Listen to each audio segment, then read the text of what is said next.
வணக்கம் நண்பர்களே, இன்றைக்கு நாம சாக்லேட் கிரேப் கேக் செய்ய போறோம். நமஸ்தே, வெல்கம் டு மை சேனல். வணக்கம் நண்பர்களே, நான் முருகர். இது என்னோட பட்டுவாய் யூடியூப். இன்னைக்கு நாம சாஃப்ட் சாக்லேட் கேக் செய்ய போறோம். முட்டை, கோகோ பவுடர், சர்க்கரை, மேதா மாவு, வெண்ணெய், பேக்கிங் பவுடர், வனிலா எசன்ஸ். முதல்ல முட்டை நல்லா பீட் பண்ணோம். 180 டிகிரில 35 நிமிஷம்.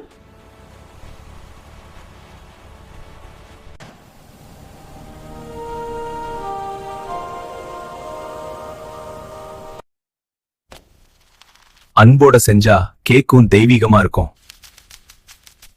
இந்த கேக் உங்களுக்கெல்லாம் ஆசீர்வாதமா இருக்கட்டும். லைக், சப்ஸ்கிரைப் பண்ணுங்க பட்டியை சேனலா. இந்த கேக் உங்களுக்கெல்லாம் ஆசீர்வாதமா இருக்கட்டும். லைக், சப்ஸ்கிரைப் பண்ணுங்க பட்டு ஏஐ சேனலா.